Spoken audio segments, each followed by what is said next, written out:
What's good, internet? It's your boy here, and today we'll be at it again with another review. And today we are finally reviewing Horizon Forbidden West. This game is an action role-playing game developed by Guerrilla Games and published by Sony Interactive Entertainment. 6 months after the defeat of Hades, Aloy searches for a backup of Gaia to reverse the planet's degrading biosphere, forcing Aloy to go further into the Forbidden West. Crossing into the Forbidden West, Aloy finds a ruling Tenakth tribe who is in the middle of a civil war between Chief Hekarro, who associated peace with the Carja, and the rebel leader Regalia, who wishes to continue the war against them. So not only that you have to deal with them, you also have to deal with this weird alien race called the Zenith, a colony specializing in space and colonization, who is just simply trying to destroy the world for their own benefits. So that is enough about the plot. Let's talk about the overall gameplay. So the first thing that I want to talk about is the dialogue in this game. Of course, naturally, there will be a dialogue wheel which is used to communicate with NPCs, and there are 3 specific dialogue choices that you can choose from,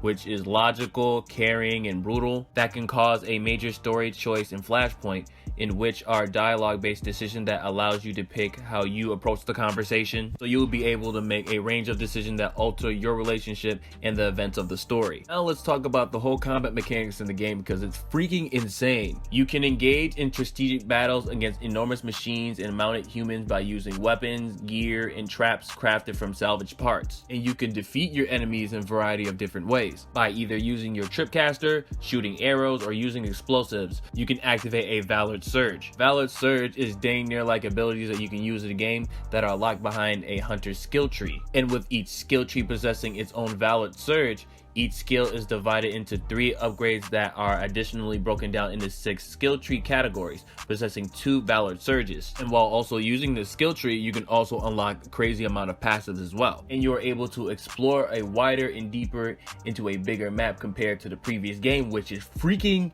huge. And I know I say this numerous times, and I'll always end up comparing video games to Assassin's Creed Odyssey, but honestly, this one takes the cake, dog. There are endless amount of things to do in this freaking game. So majority of the mission structures for quests better support variety objectives with completing reward systems, and by doing so with their brand new weapon system, you are able to upgrade your weapons at the workbench, while outfits give you access to new outfit specific skills. And if you want to go to a closer approach, the melee in this game has improved 100%, and you can make these insane amount of freaking combos while fighting human type enemies. Now let's talk about the exploration in this game. The exploration in this game has improved tremendously. So they have an underwater exploration mechanic, which is a new element that allows you to uncover mysteries beneath the surface of seas, lakes, and rivers. And using tools such as the shield wing, focus scanner, diving mask, and pullcaster, the traversal has improved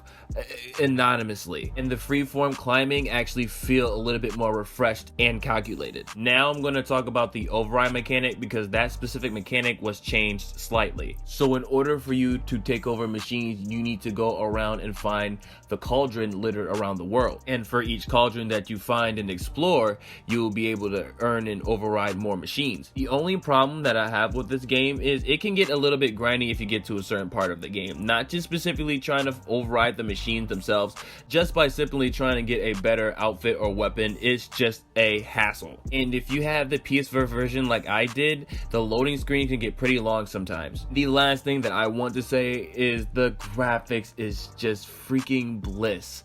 It is immaculate. It is freaking perfect, dog. Each and every time that I was in the middle of a mission, I literally dead ass stopped what I was doing to enjoy the freaking scenery, and going through the lush valleys, the dry desert, the snowy mountains, the tropical beaches, the ruined cities, and it was just freaking beautiful. Graphically, the game was just good 100%. So if you guys missed anything, let's go hop onto the overview. So on the positive side of things, the overall story is good, the dialogue is okay, the overall gameplay was fantastic. I definitely enjoyed their brand new Valor system. The world is freaking huge, and there is a lot of content that is in this game. The crafting was good, the exploration was improved tremendously. The override mechanic was changed slightly, depending on what type of person you are. You're either gonna love it or you hate it, but for me, I like it.